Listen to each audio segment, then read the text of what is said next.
Interesting questions I was asked years ago about Black history for which I didn't have an answer at the time. Part 3 and final.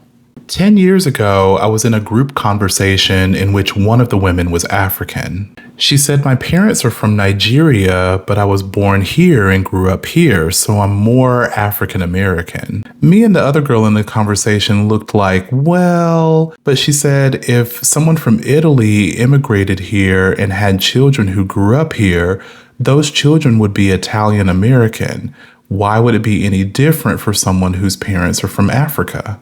At the time, all I could say was that's true because her point made sense and nothing she said was false. But as years went by, I learned more about this topic and would like to share. First, I learned the difference between race, nationality, and ethnicity. For example, let's compare myself to former Chinese basketball player Yao Ming. We do not share the same race. We do not share the same nationality, nor do we share the same ethnicity. We have 0 out of 3 in common. Now let's compare myself to Daniel Kaluuya, a British actor. We share the same race, but not the same nationality or ethnicity. We have 1 out of 3 in common. Let's take another example. Anna Kendrick, an American actress, singer, and film director. We do not share the same race. We share the same nationality, but we do not share the same ethnicity.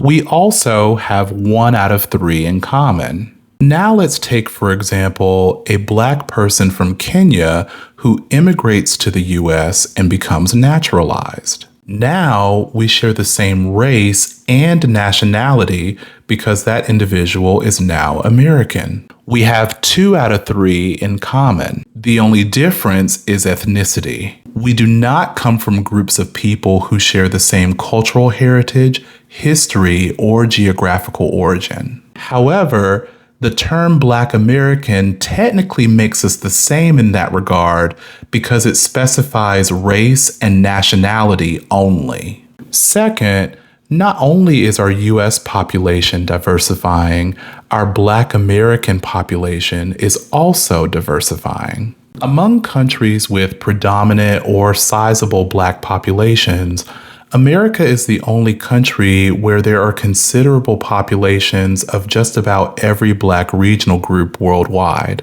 That's especially true nowadays as more children with immigrant parents are born here. According to the 2020 census, over 11% of Black people identified their regional ethnicity as Sub-Saharan African or Caribbean. This was the first time in census history where individuals could provide a detailed response beyond Black/African American. Given that over a third of Black people did not specify their ethnicity, that percentage is likely higher. Because of this, conversations around our diversifying Black population have become more prevalent in the current decade, especially this past year. Third, the way the woman identified herself is an exception. Typically, Black people from other parts of the world lead with their nationality or region when identifying themselves. For example, I'm Jamaican, I'm Ghanaian, I'm Caribbean, I'm African. Even if they were born in America, they will often say, for example,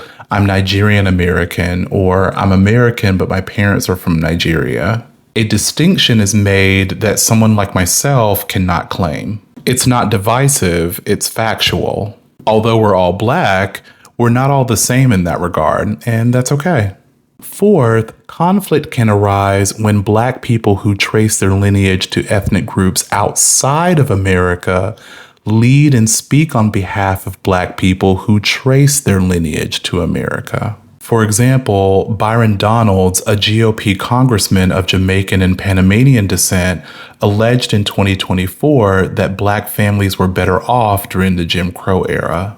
Wes Moore, Maryland's first Black governor who is of Jamaican descent, vetoed a bill in May 2025 to study potential slavery reparations in the state. Although the veto stunned many lawmakers and advocates, the legislature overrode it in December. Beyond politics, other Black people of influence can make remarks that erase or misrepresent Black Americans. An example of this is when Shabuzi, a Nigerian American rapper, remarked that immigrants built this country literally during his award speech at the Grammys last month. Finally, the purpose here is not to villainize Black people from other parts of the world.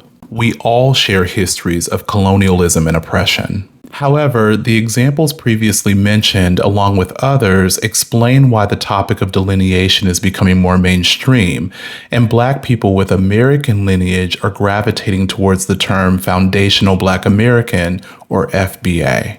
Last month, ABC was noted for potentially being the first major news outlet to use the term during a segment on Black History Month. Although FBA also has its criticism, it is one of the more concise and accurate ways to describe Black people who did not immigrate to America, or who are descendants of American chattel slavery, or who are descendants of Black people who were already here when America became a nation, hence the title foundational.